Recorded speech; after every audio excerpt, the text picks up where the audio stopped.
यदा यदा हि धर्मस्य ग्लानि भवति भारत अभ्युत्थानम् अधर्मस्य तदात्मानं सृजाम्यहम् परित्राणाय साधूनां विनाशाय च दुष्कृतां धर्म संस्थापनार्थाय संभवामि युगे युगे।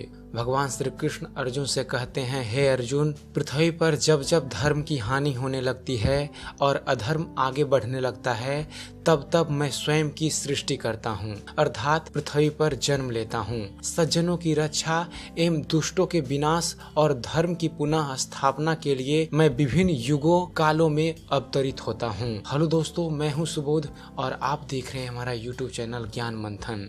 आज हम बात करने वाले हैं भगवत गीता के महत्व के बारे में। क्या है भगवत गीता का महत्व? दोस्तों, भगवत गीता दुनिया का सबसे बड़ा ग्रंथ माना जाता है। धर्म ग्रंथ के अनुसार मार्गशीर्ष मास के शुक्ल पक्ष की एकादशी तिथि को भगवान श्री कृष्ण ने कुरुक्षेत्र के मैदान में अर्जुन को गीता का उपदेश दिया था। अतः प्रतिवर्ष इस तिथि को गीता जयंती का पर्व मनाया जाता है। मौजूदा समय में गीता ही एकमात्र ऐसा ग्रंथ है जिसकी जयंती मनाई जाती है। वर्तमान समय में गीता के श्लोक सबसे ज्यादा पढ़े जा रहे हैं और जीवन के हर पहलू को गीता से जोड़कर व्याख्या की जा रही है। गीता के 18 अध्यायों के में करीब 700 श्लोकों में हर उस समस्या का समाधान है जो कभी न कभी हर इंसान के सामने आती है। गीता भारतीय संस्कृति की आधारशिला है। हिंदू शास्त्रों और पुराणों में गीता का सर्वप्रथम स्थान है। गीता में 18 पर्व और 700 श्लोक हैं। इसके रचयिता महर्षि वेद व्यास हैं। गीता महाभारत के भीष्म पर्व का ही एक अंग है। लोकप्रियता में इससे बढ़कर कोई दूसरा ग्रंथ नहीं है और इसकी लोकप्रियता दिनों दिन बढ़ती जा रही है। गीता में अत्यंत प्रभावशाली ढंग से धार्मिक सहिष्णुता की भावना की प्रस्तुत किया गया है, जो भारतीय संस्कृति की एक विशेषता है। धर्म क्षेत्र कुरुक्षेत्र में कौरवों और पांडवों के मध्य में अर्जुन अपने स्वजनों को देखकर युद्ध से विमुख होने लगते हैं। धर्म युद्ध के अवसर पर शोकमग्न अर्जुन को गीता का उपदेश देते हुए भगवान श्री कृष्ण ने कहा कि व्यक्ति को निष्काम भाव से कर्म करते हुए फल की इच्छा नहीं करनी चाहिए। भगवान श्री कृष्ण कहते हैं, कर्मण्यवाधिकारस्ते मा फलेषु कदाचना माँ कर्म फल हेतु भ्रुवा माते संगोस्तवा कर्मणि। इसका अर्थ है भगवान श्री कृष्ण अर्जुन से कहते हैं कि हे अर्जुन, कर्म करने में तेरा अधिकार है, उसके फलों के विषय में तू मत सोच, इसलिए तू कर्मों के फल का हेतु मत हो और कर्म ना करने के विषय में भी तू आग्रह ना कर। इस श्लोक का अगर व्यक्ति के जीवन में महत्व बताया जाए तो भगवान श्री कृष्ण इस श्लोक के माध्यम से अर्जुन और इस संसार को बताना चाहते हैं कि मनुष्य को बिना फल की इच्छा से अपने कर्तव्यों का पालन पूरी निष्ठा व ईमानदारी से करना चाहिए। यदि कर्म करते समय फल की इच्छा मन में होगी तो आप पूर्ण निष्ठा के साथ वह कर्म नहीं कर पाएंगे। निष्काम कर्म ही सर्वश्रेष्ठ परिणाम देता है, इसलिए बिना किसी फल की इच्छा से मन लगाकर अपना काम करते रहो। फल देना ना देना व कितना देना ये सभी बातें परमात्मा पर छोड़ दो, क्योंकि परमात्मा ही सभी का पालन करता है। भगवान श्री कृष्ण अर्जुन को आत्मा, जन्म और मृत्यु का भेद बताते हुए कहते हैं, आत्मा अजर अमर है, शरीर के नष्ट होने पर भी आत्मा मरती नहीं है। जिस प्रकार व्यक्ति पुराना वस्त्र उतार कर नया वस्त्र धारण कर लेता है, उसी प्रकार आत्मा भी पुराना शरीर छोड़कर नया शरीर धारण कर लेती है।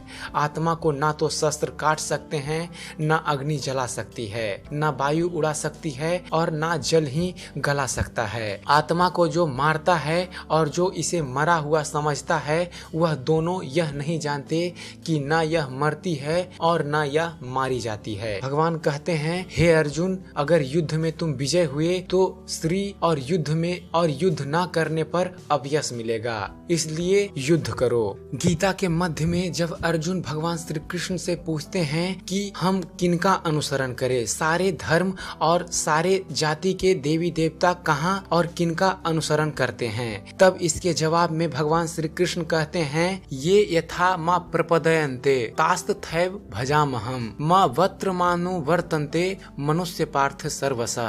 अर्थात हे अर्जुन, जो मनुष्य मुझे जिस प्रकार भजता है यानी जिस इच्छा से मेरा स्मरण करता है उसी के अनुरूप मैं उसे फल प्रदान करता हूँ। सभी लोग सब प्रकार से मेरे ही मार्ग का अनुसरण करते हैं। इस श्लोक के माध्यम से भगवान अर्जुन के द्वारा संसार को यह बताना चाहते हैं कि संसार में जो मनुष्य जैसा व्यवहार दूसरों के प्रति करता है दूसरे भी उसी प्रकार का व्यवहार उसके साथ करते हैं। उदाहरण के तौर पर जो लोग भगवान का स्मरण मोक्ष प्राप्ति के लिए करते हैं उन्हें मोक्ष की प्राप्ति होती है। जो किसी अन्य इच्छा से प्रभु का स्मरण करते हैं उनकी वह इच्छाएं भी प्रभु कृपा से पूर्ण हो जाती है।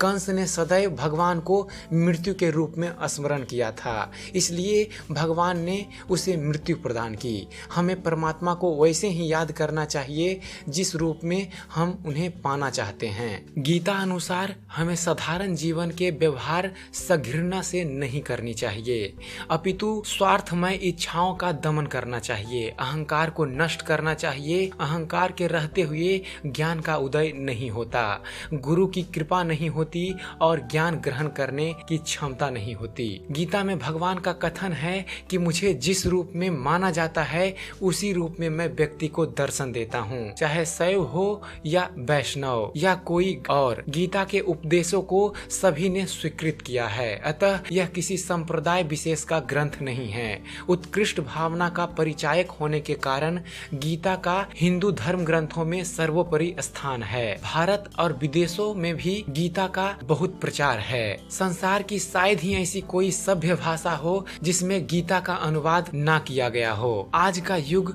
परमाणु युद्ध की भीभत्सका से भयभीत है। ऐसे में गीता का उपदेश ही हमारा मार्गदर्शन कर सकता है। आज का मनुष्य प्रगतिशील होने पर भी किंग कर्तव्यों से विमूढ़ है, अतः वह गीता से मार्गदर्शन प्राप्त कर अपने जीवन को सुखमय और आनंदमय बना सकता है।